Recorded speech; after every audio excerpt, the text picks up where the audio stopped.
Welcome to Prime Factors. This week, Spencer Compton. Hip, hip! Hip, hip! Hip, hip!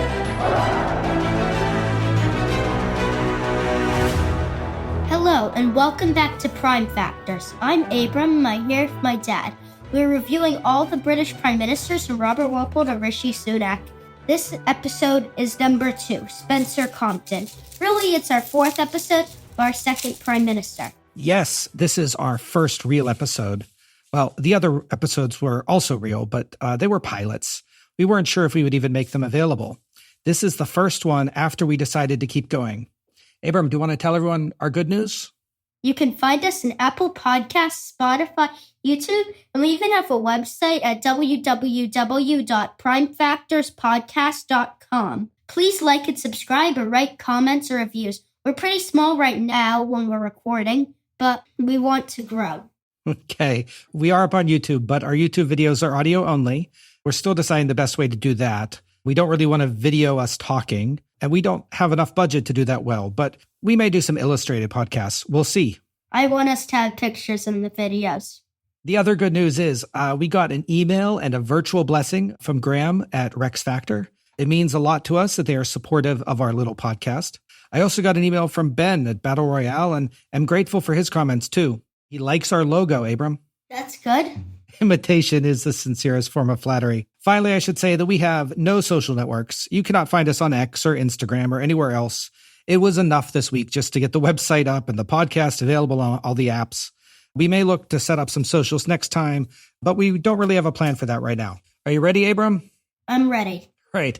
Let's talk about Spencer Compton. Now, before we can talk about Compton, I think we need to go back. We need to go way back in history, all the way back to King John, because it was during his reign that we have the first evidence of the Compton family living in Warwickshire, in the ancestral home that they still live in today. Which means Robin Hood, if he was real, could have met them. Robin Hood, if he was real, could have met them, yeah.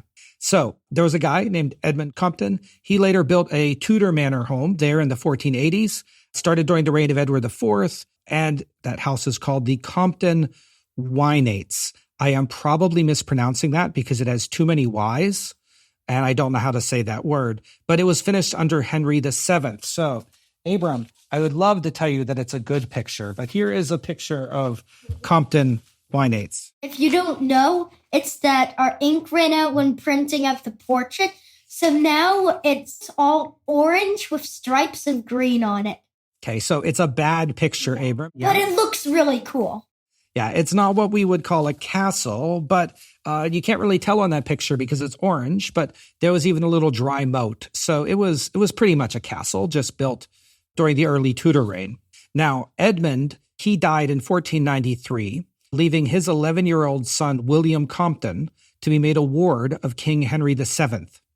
So I struggle to find the little details going this far back, but it's understood that Edmund was close to the Tudor court. Maybe it was because of land or influence. Maybe there's a personal connection. It could even have been the opposite, right? So maybe the Comptons owed money to the Tudors, and that after Edmund died, that they decided, hey, your kid is going to live here and work for me for a while. I don't know what, but however it was, young William was made a ward to the Tudor Henry VII. At this time, Henry VII's second son, Henry, the Duke of York, was only 2. And so William Compton was 9 years older, and he became a page to the young Henry. So that basically meant he helped to deliver messages or do little tasks. And we know that they kind of became friends, right, during this time. Maybe William even felt like a little bit of an older brother to the young Henry. But in 1501, something bad happened. So Henry's brother, Arthur, the Prince of Wales, died. Now, Arthur had been next in line to the throne, but now Henry was next in line. And William suddenly went from being the page to like a second son to being a good friend of the soon-to-be king. And who became king in 1509? Henry VIII. Dun, dun, dun! Henry VIII became king in 1509, and he appointed William as groom of the stool. Which sounds like he married a a seat, like a literal chair, but it's even funnier. Yeah, it is funnier. He did not marry a chair, but the groom of the stool was like a personal bathroom attendant. Remember the Knights of the Undies? This is even funnier. Yeah. Yeah, this is so funny. These British things are funny, but that's why we're doing a podcast, right? Anyway, in reality, he was a personal attendant to Henry. He helped him dress. He did help him use the bathroom.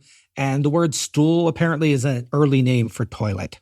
William, in addition to helping him use the bathroom, also fought with Henry. He was knighted in 1513 in a war called the War of the League of the Cambrai. I've never heard of it, but apparently the French and Italians fought it, and Henry VIII jumped in because he wanted territory in northern France, and it's not important. But the key thing here is that William continued to grow in influence. He became a key advisor to the king. He was put in charge of several castles. He was put in charge of Ireland from 1513 to 1516, and a ton of other things.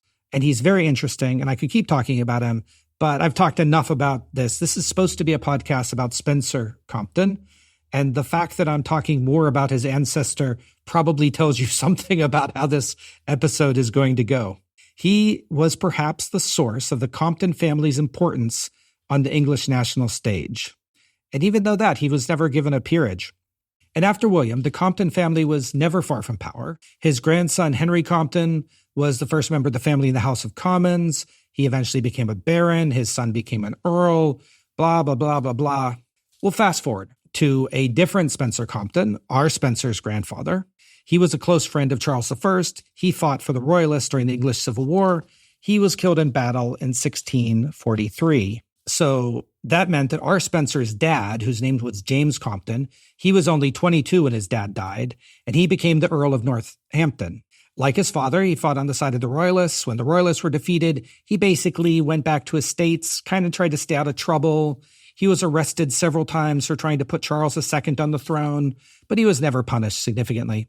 While he was doing this, James also spent his time as a playwright. Although we don't know how many of his plays were performed, they were only rediscovered in 1977 and performed for the first modern time in the 2010s.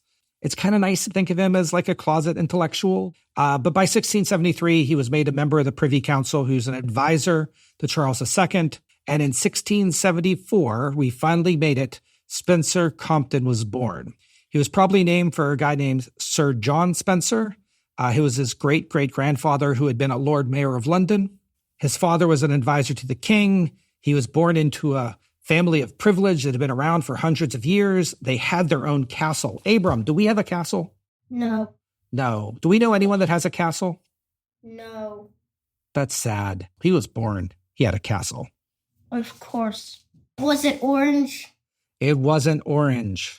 Did our printer think it was orange? Our printer is pretty sure that it's orange, but it wasn't orange. Now, I want to introduce a new feature to our podcast. Silver spoons!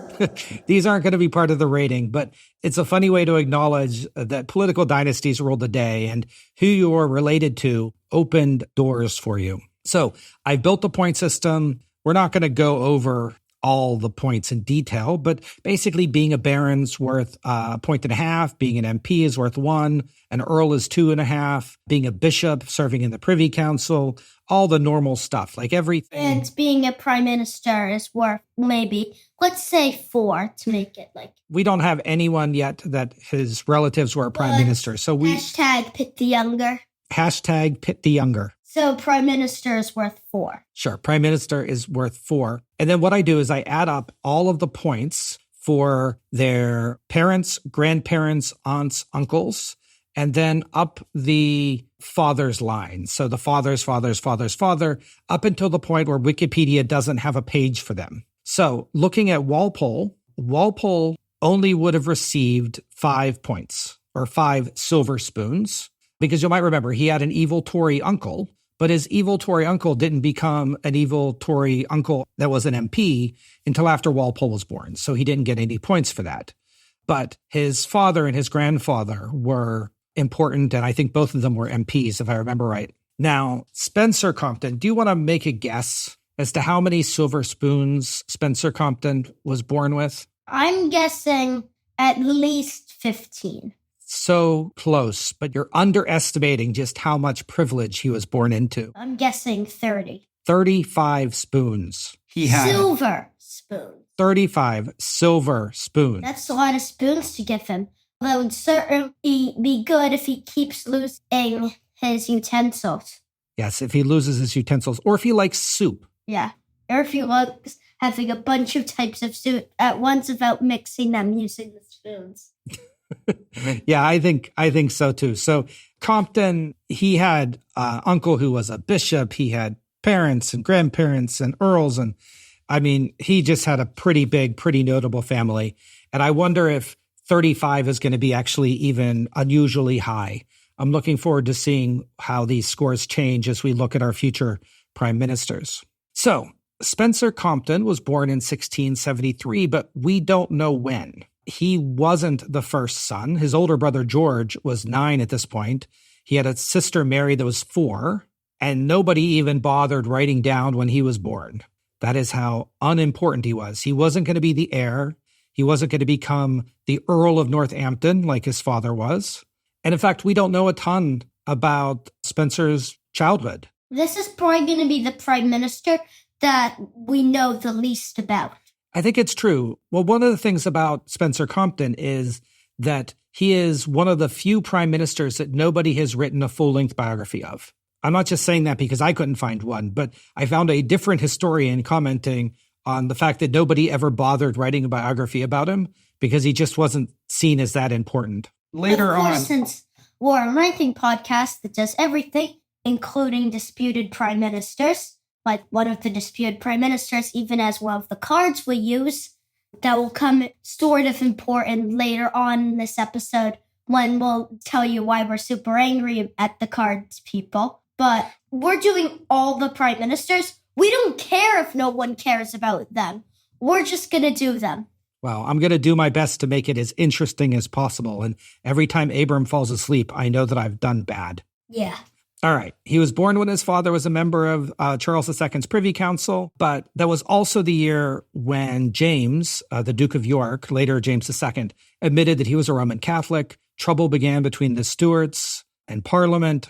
We know that his sister, Aletha, who I don't even think I mentioned, she died when Spencer was 5. She was only 17. So Spencer's dad, James, was a strong supporter and friend to Charles II. And when Parliament wanted to punish Charles during the Exclusion Crisis, he was removed from all of his posts. So essentially, he was fired. So you might also remember that that's kind of the schism that led to the Whigs and the Tories. So the Whigs that were the party that wanted to keep James II from becoming king, while the Tories were loyal to the king. And they were kind of okay with the Catholic monarch because God thought it was okay. And I don't really quite understand all of their logic. Trust us. We will get a Tory eventually. There's going to be a lot of Tories eventually. Actually, no, like 10 or something, compared to like 30 with the Whigs, I think. I look forward to finding out. So James was an early Tory, but he wouldn't live to see this out. He died in 1681 when Spencer was around 7. And so Spencer's older brother, George, who was only 17, was the new Earl of Northampton. We have no idea what Spencer Compton's feelings were during all this, but when he was 13, he was sent off to St. Paul's School in London. This is about the same time that his brother got married to a woman named Jane Fox, and they started their own family at the Compton Wineates. So Spencer went to Trinity College in Oxford when he was 15. He studied law at the Middle Temple in London. Because he was a second son, he didn't really have the opportunity to inherit as much, but he still had plenty of money. And so he essentially was going to, I guess, the British equivalent of law school. He was going to become something called a barrister. And that's a type of lawyer that we don't have here. And I'm not going to be able to explain to you the difference because I've tried to figure it out my whole life. And the British system is just very weird to me. Now, I had a source that claimed that Spencer didn't really complete his degree at college.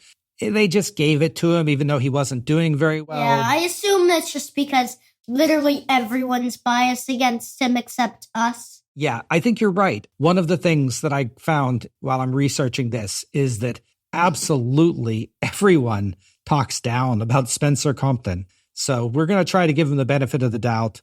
I don't know whether he finished his degree or not, but certainly there have been some historians that have said that maybe he didn't actually really finish. So what happened in 1689?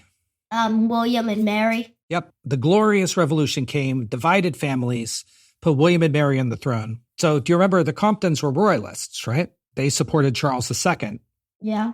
But some of them switched sides and some of them didn't. So we have some of the Comptons essentially becoming Whigs and some of the Comptons becoming Tories, and some of them are kind of on the fence. Spencer's uncle is a guy by the name of Bishop Henry Compton. You said he was bishop. Does that mean his parents were idiots, or does that mean that... No, his name was not Bishop. His name was Henry, but he was a bishop. Abram is referring to a funny thing from Totalis Rankium, where there was a guy named Dr. Doctor because his parents named him Doctor, and he thought that the only job he should get at that point is doctor, because otherwise it was just going to confuse people. So Bishop Henry helped to smuggle a young woman named Princess Anne out of London, and she would later become Queen Anne. So Spencer's brother George also had to decide, and he chose to ally himself at this point with William and Mary against James II.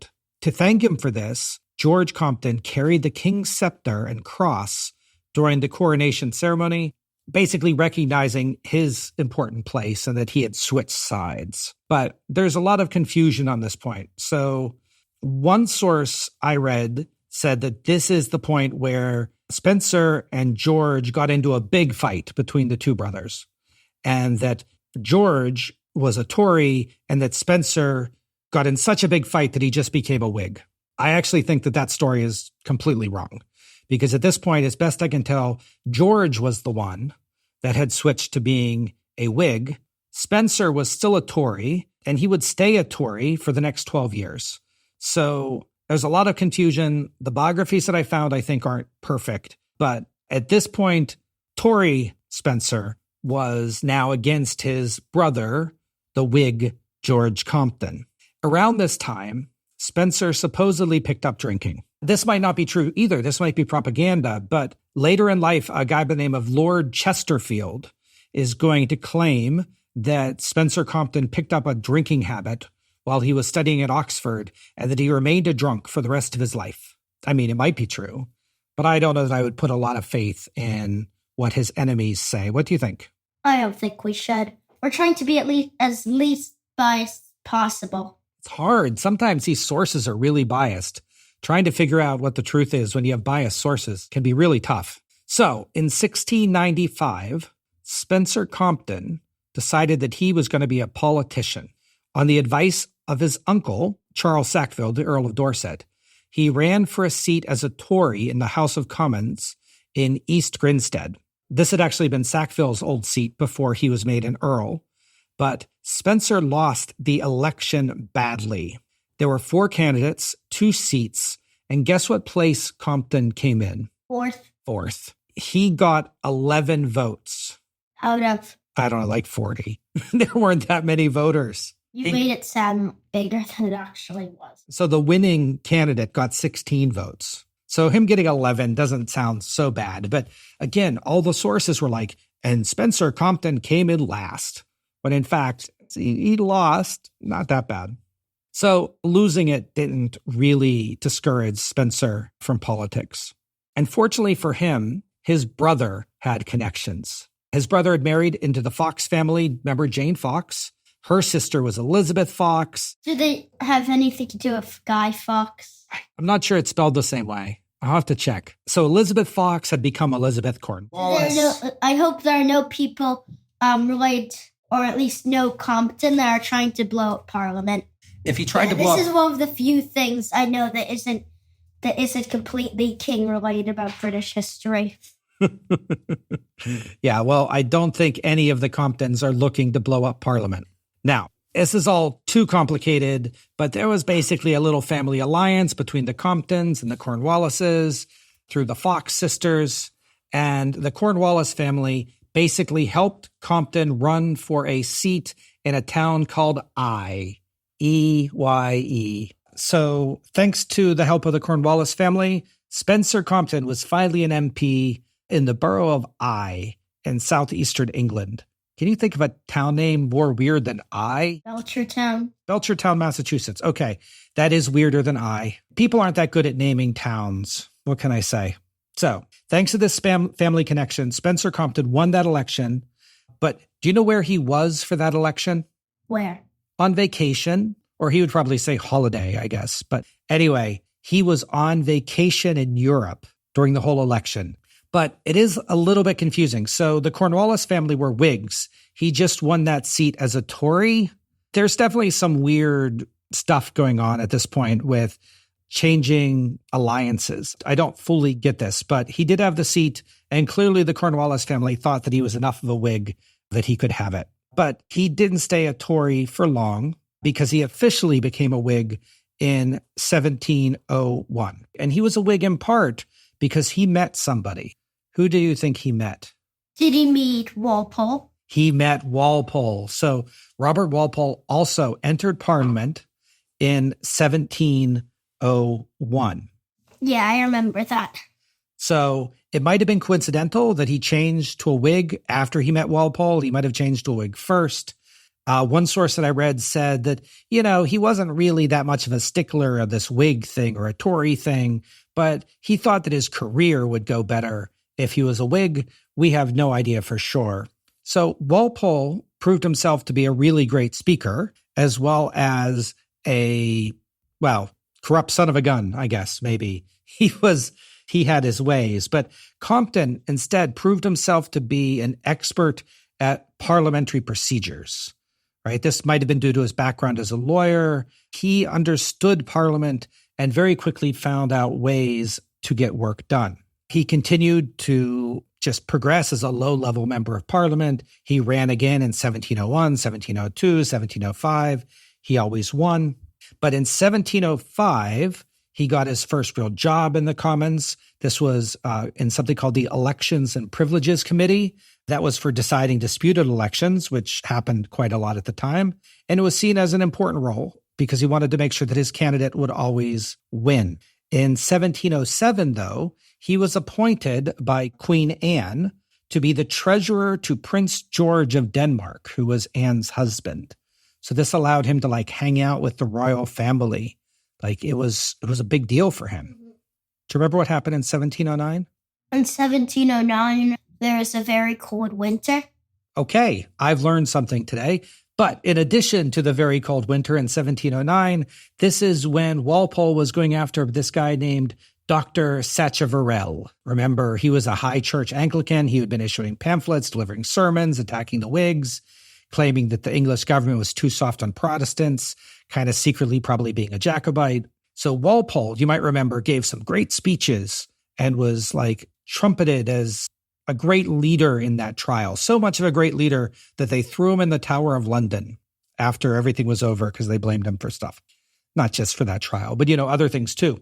For Spencer, he did really badly. He apparently gave speeches that nobody liked. He upset the Cornwallis family. And the Cornwallis family basically said, hey, you know what? We're not going to support you anymore. You went against Dr. Sacheverell too hard. We're Whigs, but no, that wasn't okay. So Spencer Compton was out of a job and out of Parliament. I don't have a lot to say about what he did during the 3 years that he was out of Parliament.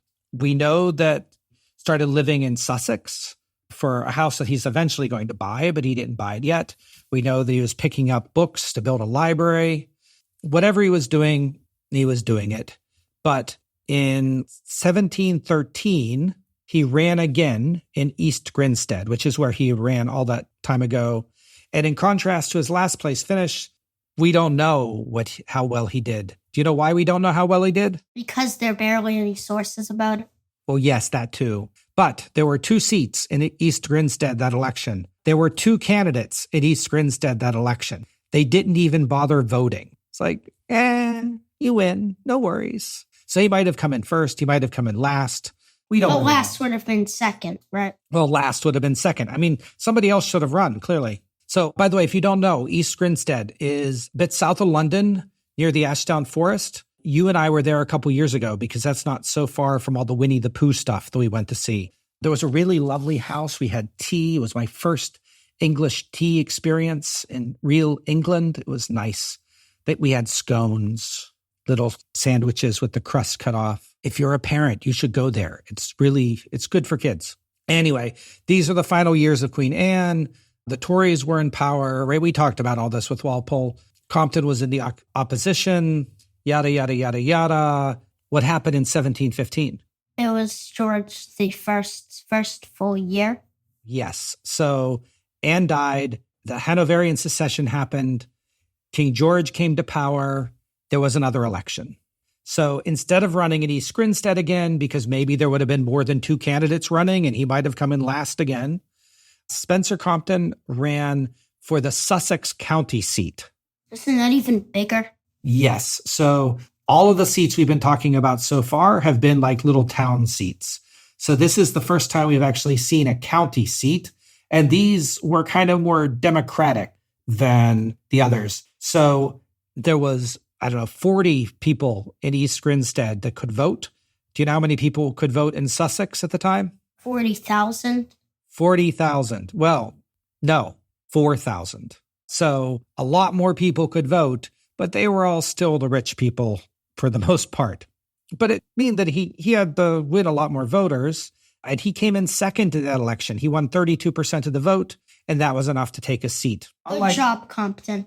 Good job, Compton. That's something good about him. Yep.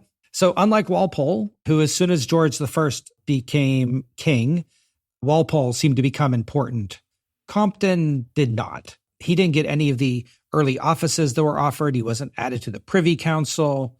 He was basically given one new job, and this was to be the treasurer to George, the Prince of Wales. So George, the Prince of Wales, was 35, Compton was 42, and they kind of became friends. Do you know who George, the Prince of Wales, will be? George II. He's going to be George II. And seen in Walpole's episode, if you listen to it, George II kept insisting that Compton should be prime minister, so there probably will be some tension over there. I think we're going to get there in a couple minutes. I look forward to it. So Compton continued to rise a little bit. He became the Speaker of the House of Commons. So this is going to be his job for the next 12 years, from 1715 to 1727. So let's talk about what that means. Walpole was never the Speaker of the House of Commons, so we didn't talk about it then. So Compton essentially acted as the chair of Parliament. He presided over the debates. He made sure that everyone followed the rules. He made sure that everyone spoke on their turn. He was supposed to be unbiased. So even though he was a Whig, and he would be a Whig in opposition with Walpole when that happened, he was still expected to follow the rules. At a time of high politicalization, having this role and being impartial was important. And finally, he would present bills passed by the House of Lords to the monarch. So later, someone's going to say that he was, quote, very able in the chair, but not a great speaker. Compton had something else to say. So tell me if you think this is fair. So Compton himself said, and I quote, he had neither the memory to retain, judgment to correct, nor skills to guide the debate. That seems rather rude. About himself. I think he was just being modest. But, for all of the historians that go around saying that he wasn't that exciting and he didn't do very much, and then he says that about himself. So there was a time when the House was not settling down and allowing a member to speak. So that member complained to Speaker Compton, and Compton replied, quote, you have the right to speak, but the House has a right to judge whether they will hear you. It's you can speak, but the House can say you can't speak. So he's saying that you can, but you can't. Well, he's saying, I'm not going to make them not talk over you. You can talk as much as you want, but none of those guys are listening. So I don't think it was very helpful. So Compton, at this point, as I said, he became an expert at the rules. He used those rules to his advantage. They passed the bills they wanted to pass. He was probably a pretty good speaker because he was that for 12 years.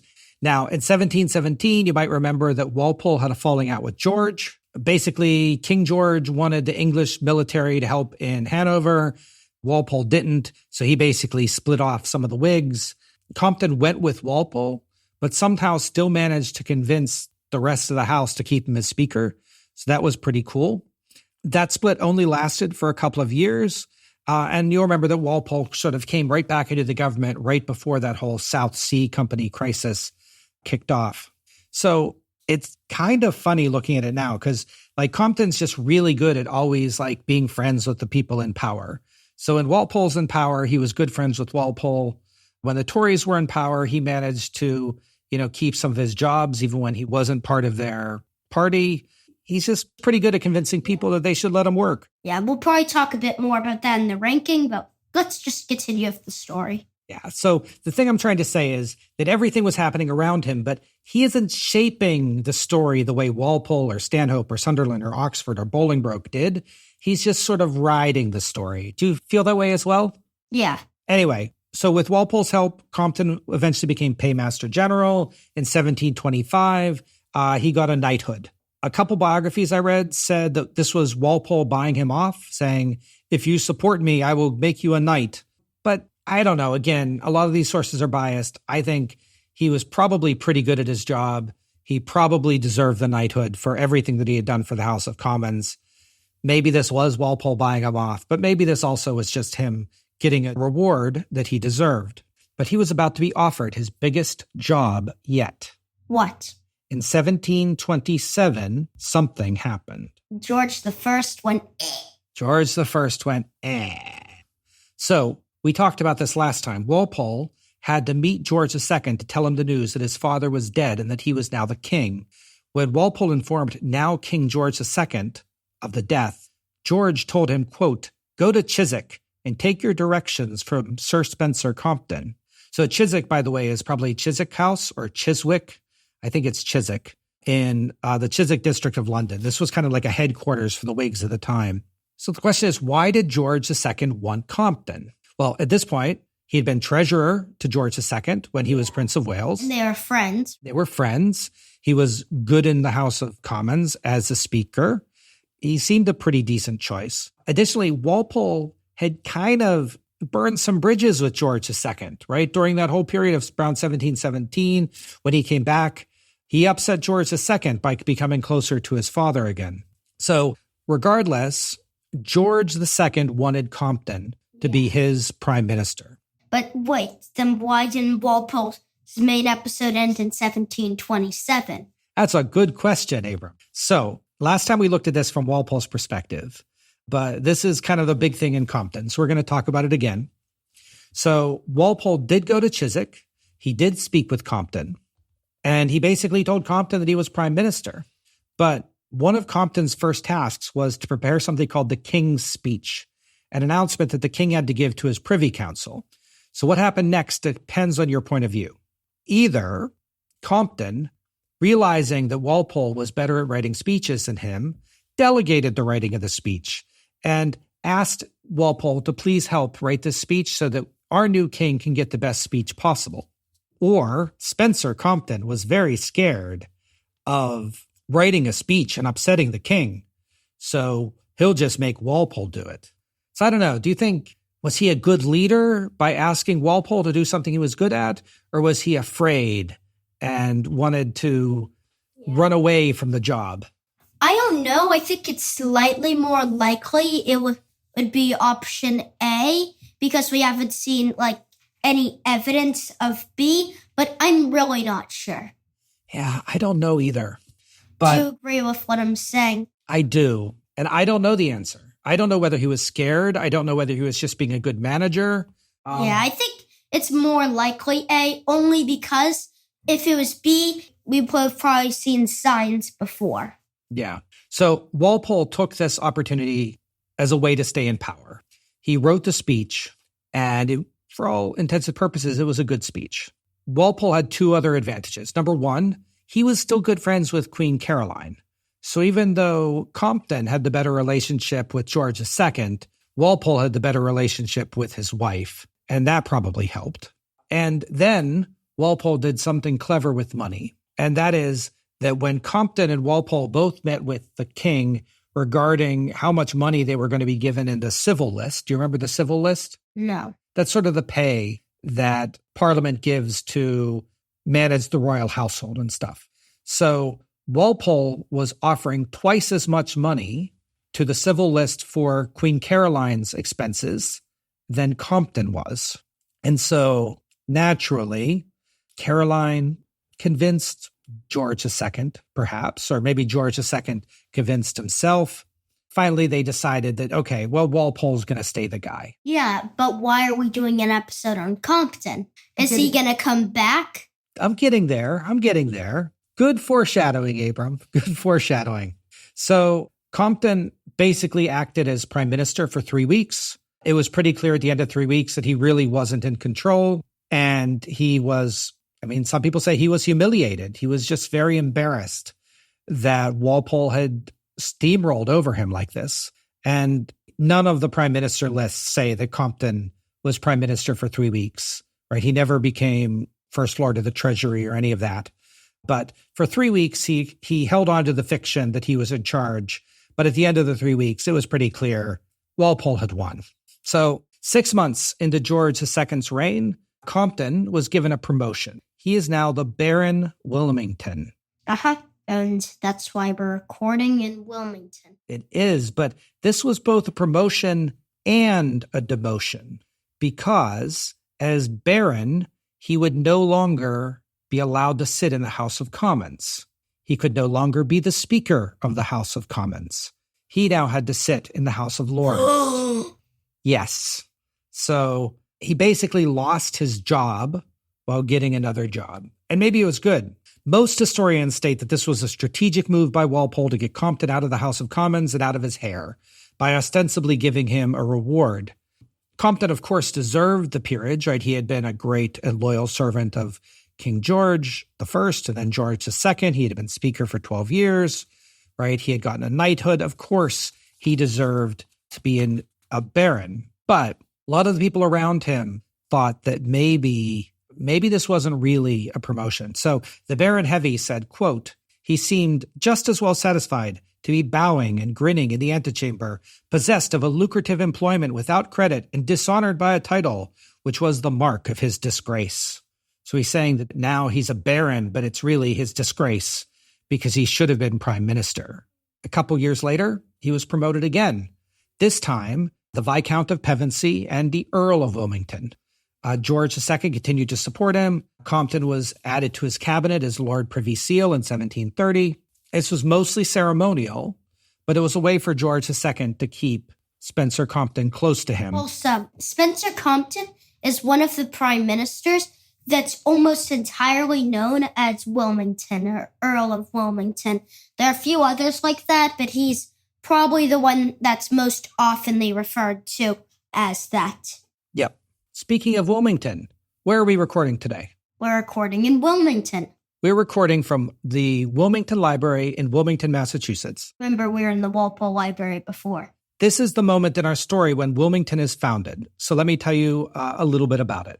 Wilmington is roughly 15 miles northwest of Boston, the wetlands at the start of the Ipswich River. There's a lake here somewhere. I didn't see it, but there's a lake here somewhere.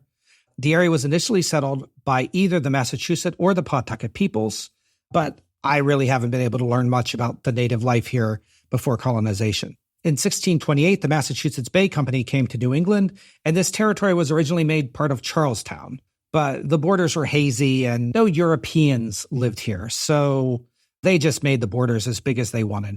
In 1642, this area officially became the, quote, boggy part of Woburn, because the town of Woburn was founded nearby, and this was added to that town. But this specific area where Wilmington is wasn't settled at that point. So let me tell you about one of the first settlers. Now, his name was Will Butter, and he was born in Scotland somewhere around 1630. We know that his family was Presbyterian, which is a Protestant offshoot of Christianity. They weren't particularly well liked by either the Catholics or the other Protestants. You know, they weren't the right kind of Protestants.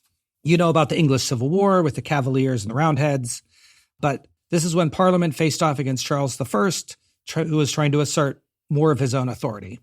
The war started in 1642, Charles was captured in 1646, and then he was executed 3 years later.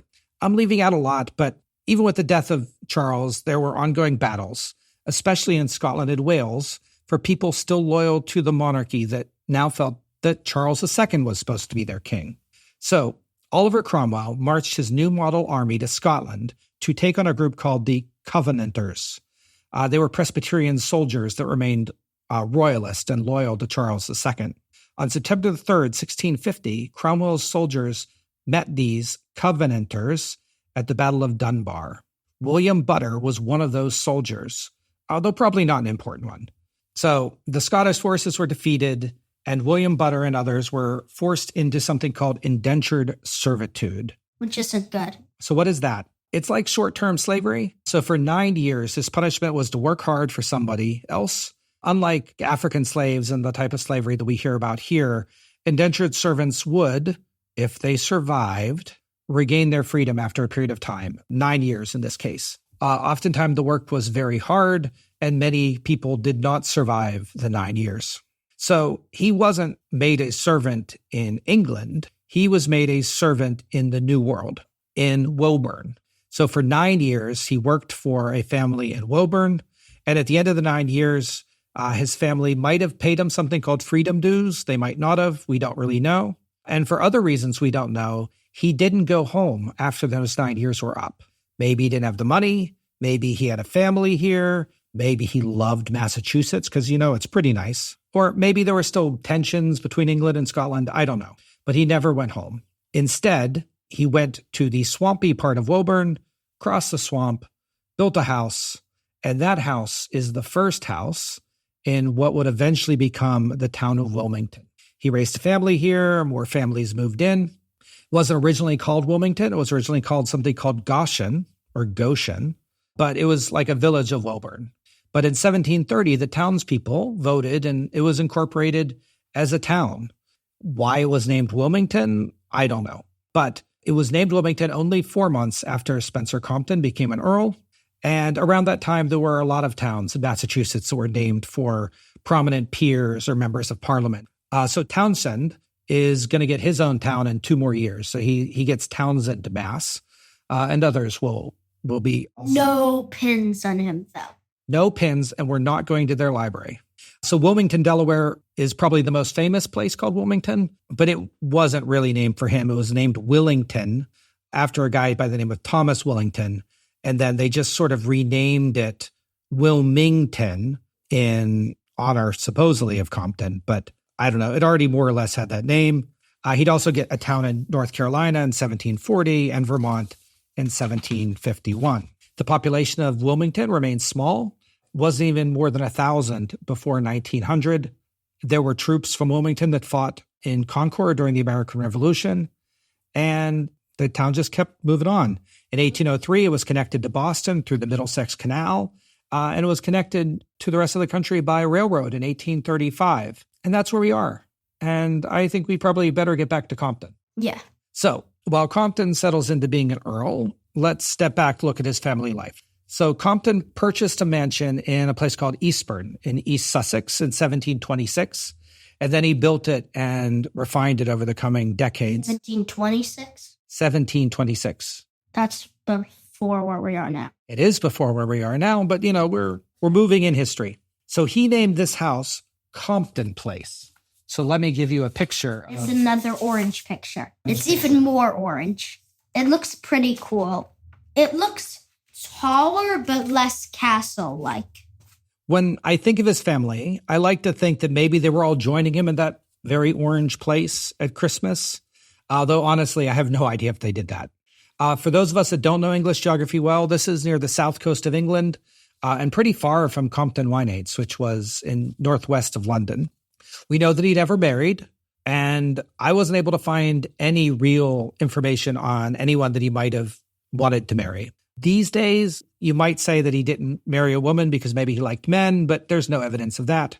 A guy by the name of John Percival, the first Earl of Egmont, wrote in his diary in 1738 that Compton did have kids, but he was just very good at hiding them. Percival, is that a Percival? John Percival. Is it related to Spencer Percival? Spencer Percival is related to Spencer Compton. Also, Spencer Percival, he isn't directly mentioned here, but put a pin on him.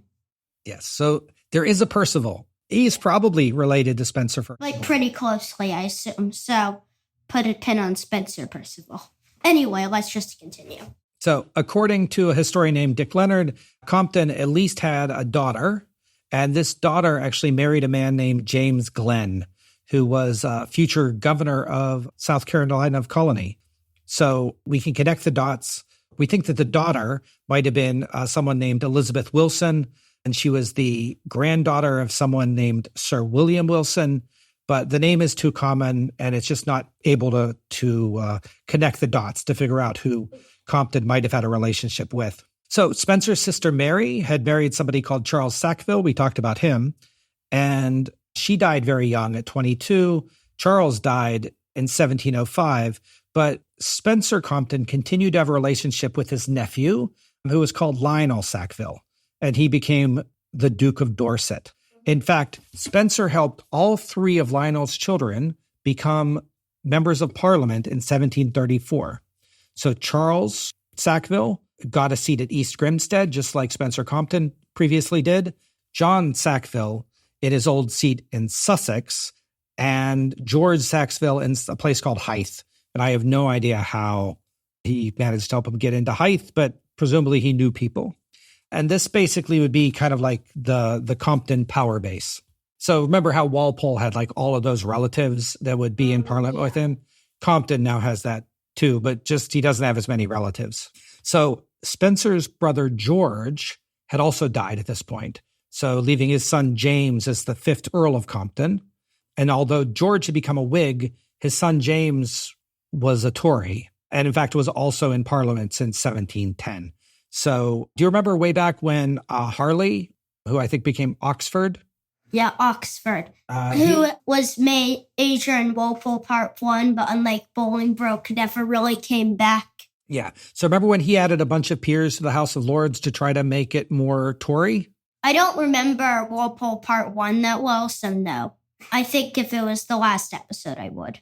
Oh, now I feel bad. So basically what Oxford did is to try to make the House of Lords more Tory. He appointed a whole bunch of new peers. I remember this a little bit. And one of the peers that he appointed was James Compton, who now became known as Baron Compton. We don't know what his relationship with his nephew is, but it's going to come back in a minute. So we'll go with that. So I've titled the next section, Compton's Revenge. So I've read a couple of biographies of Compton, all short, and none of them mention this, but Wikipedia mentions this, and it has a good reference. So it might be true, or it might be a complete lie. The book that the reference is from cost like $200 and wouldn't arrive for weeks. And so I didn't want to waste the $200 or make the episode wait a couple weeks. So if this isn't true, well, that's not true. But in 1730, Compton apparently tried to bring together a group of Whigs led by Pulteney, as well as something called the Hanoverian Tories. So I guess the moderate Tories that weren't Jacobites. And he tried to topple Walpole. He wasn't successful, and it failed. So it's possible that the reason he got an earldom was because Walpole basically bought off him for making this fail. But I don't know the timing, and unfortunately the sources that I have don't say whether this happened before or after he was made an earl. The next time that Compton went against Walpole was in 1733. There was something called the excise crisis. Remember, Walpole was trying to change all the taxes. Yeah, I remember that. Basically moving more taxes from the rich to the poor. And once again, there were opposition Whigs and moderate Tories, and they were against Walpole. So Compton was supporting the opposition. He threatened to resign if the bill went through, and he didn't resign. The bill went through, and then Walpole arranged for Compton to be made a Knight of the Garter. Knight of Undies. It's not undies. It's like a thing that connects socks that's under your clothes. I don't know what a garter is. I guess I need to look it up. I don't care. They're just undies. So that means he's now a Knight of the Undies. So as we discussed last time, the unrest, the discontent over taxes, the constant pressure by Bolingbroke and his newspaper. Finally, Bolingbroke gets mentioned. He's not that important to Compton's episode. But Bolingbroke and his newspaper, the Patriot Whigs with Pulteney, they eventually broke Walpole. He was forced into that war of Jenkins' Ear that he didn't want to be in. And then he was blamed when the war didn't go well.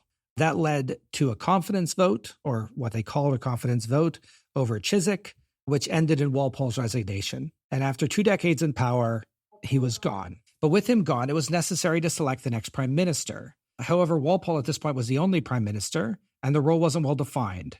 So selecting a new one, wasn't quite sure how to do it. Yeah. Essentially, they decided that the decision would come down to George II, but it had to be somebody that could command a majority in Parliament. And at this point, Parliament had been split into several factions. We still had Whigs and Tories, of course, but the Tories were left out of the picture because George wanted to build a government with just Whigs. Pulteney and a guy by the name of Lord Carteret were essentially leading the Patriot Whigs, though they didn't agree on everything. Just as in previous occasions, the Prince of Wales, who at this point was the future George III, he had his favorites, which were led by somebody called John Campbell, the Duke of Argyll. And George II was trying to smooth things over with his son, but the Argyll faction was another major faction in Parliament. And then there was the Walpole faction. And with Walpole out of the picture, this was led by Henry Pelham and Thomas Pelham Holles. Pin and pin. We already said it.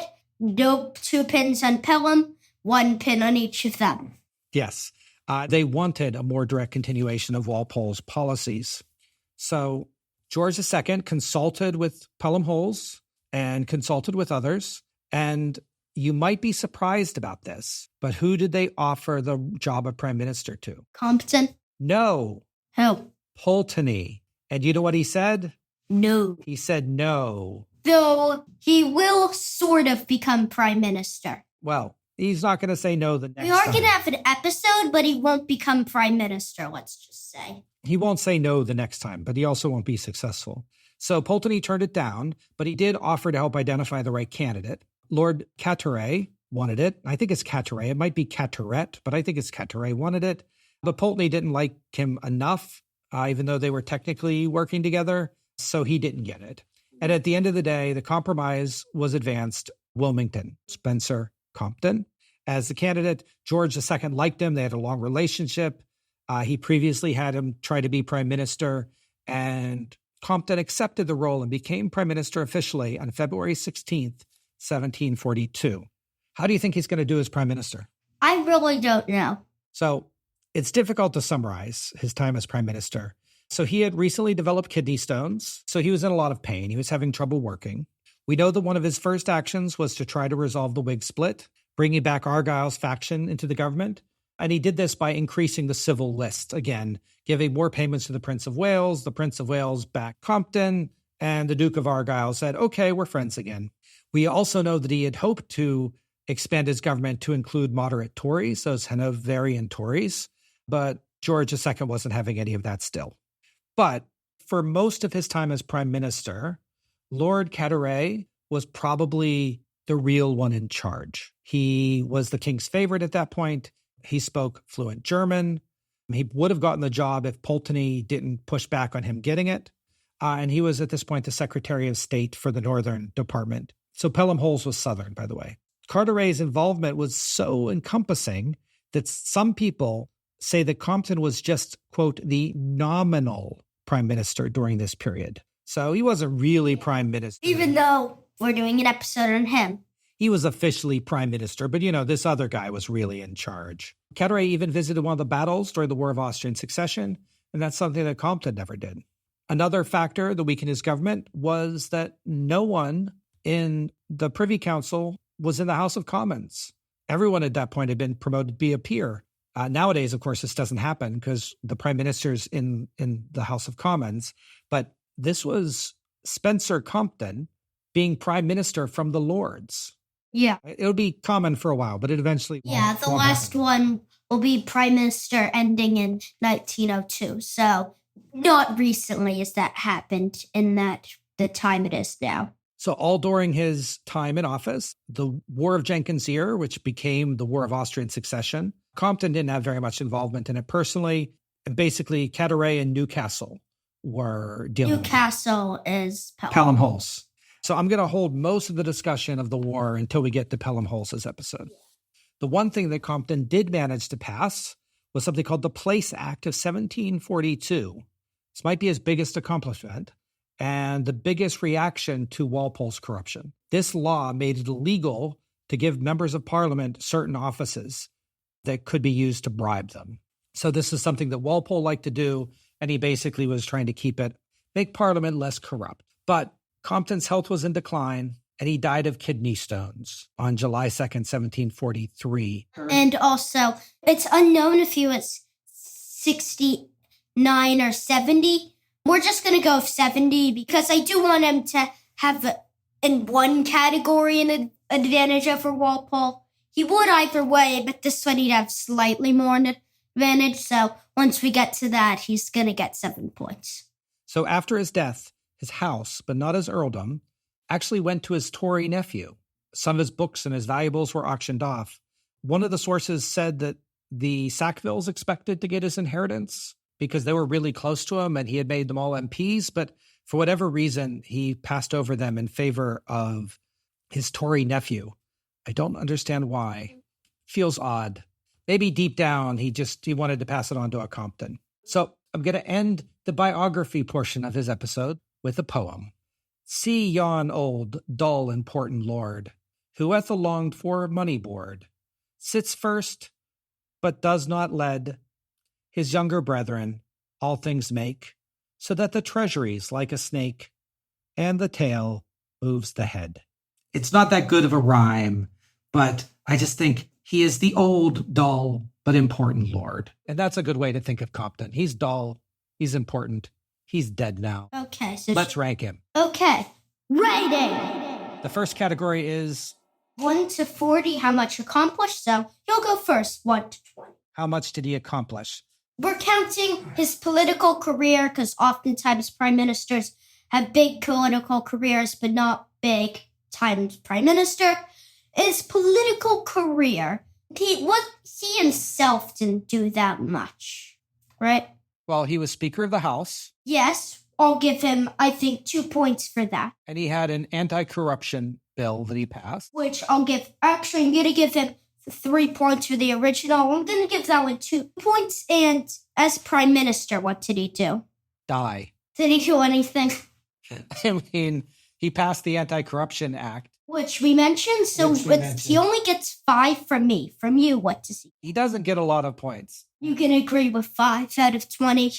I'm going to give him 3. Okay, so that's 8. Minus 1 to 20 with my personality / how much did he anger people? He didn't anger people. He just didn't do a lot. I mean, most people just described him as boring. Yeah, but that isn't angering people. So he gets, I think, 0 for the angering part. I mean, he had one illegitimate child. Then I'll give him 1 for the anger part. Now for the personality part. There isn't really much known about his personality. I mean, other than the fact that he was dull. That would go more in our interesting part. Oh, yeah, because we could score him on how interesting he is.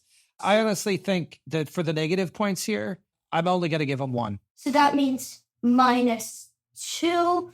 The accomplished. This is the only score that only counts as prime minister. And absolutely nothing. Yeah, I don't think he didn't unaccomplish anything. So 0 points for that. Minus 2 once we do the minuses. Interesting. There are a few spots of interest, but none of them are that big, I think. So for interesting, we're supposed to think of how good he would be in a movie or a book, right? In a movie, he would not be that good. I'm not going to give him 0 due to him almost becoming prime minister and stuff like that. But I'm going to give him 2 out of 10. I think I'm going to go 2 out of 10 as well. Which means he's not awful, but he's one of the worst ones because he only has 1 real point of interest. I really had to work hard to find anything to talk about with him. Yeah, let's move to our painting. This one, it's a bit weird again. We do it. It's out of 10, but we both do it out of 10 and divide it by 2. This one looks like he's holding a note.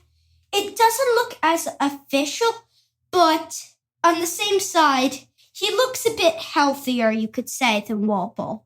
I mean, he looks younger than Walpole, certainly. Yeah, so I'm going to give him a 4. And he's going through a weird doorway, it looks like, which is just weird. I mean, he's carrying a note. I don't know what that is. I'm going to go 4 also.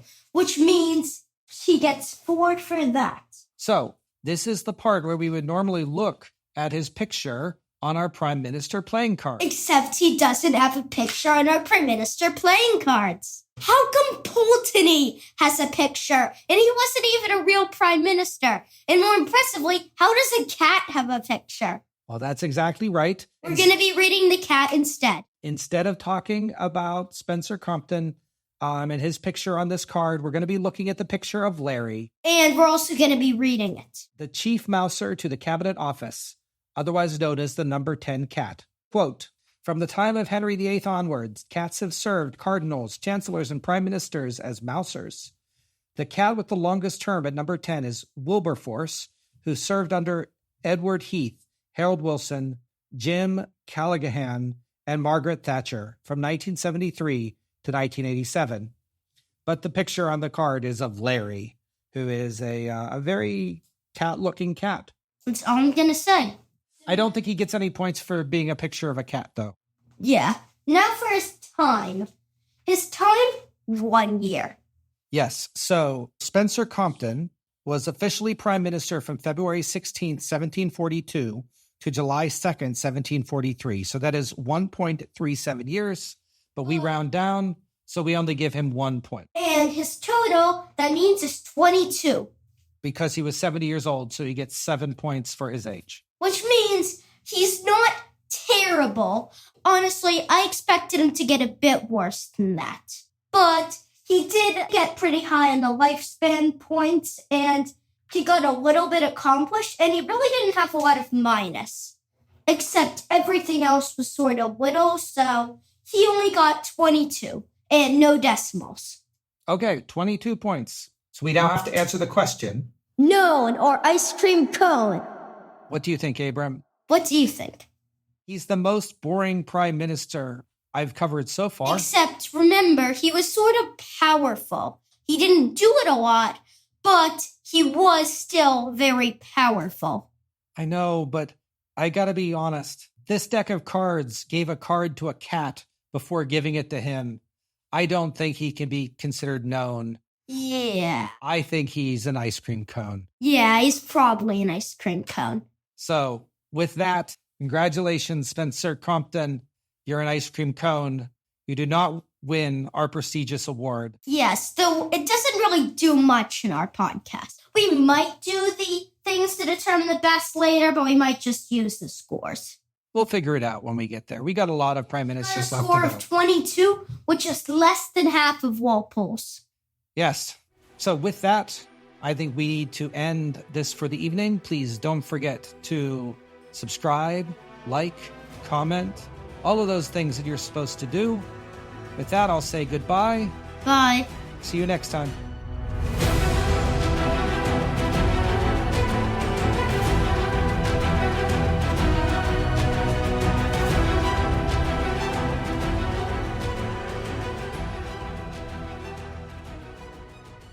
Bibliography. The plan for this series is to primarily base each episode on 1 to 2 full-length biographies written per prime minister. For most of the prime ministers, this should be relatively straightforward, although a handful of them will not have full-length biographies written, or the full-length biographies will be very out of date.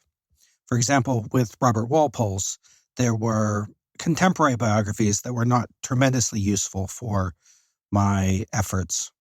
In Spencer Compton's case, there have been no full-length biographies written, so I based the entirety of the research on 3 chapter-length biographies. Those are from 18th Century British Premiers by Dick Leonard, published in 2011, The Prime Ministers by George Malcolm Thompson, published in 1981, and British Prime Ministers by Robert J. Parker, published in 2019. These books aren't perfect, but with them I was able to flesh out a pretty broad picture of Spencer Compton, supplemented by research on individual topics. There's some great websites on the history of Parliament, including on the UK government sites that had additional details that I was able to use.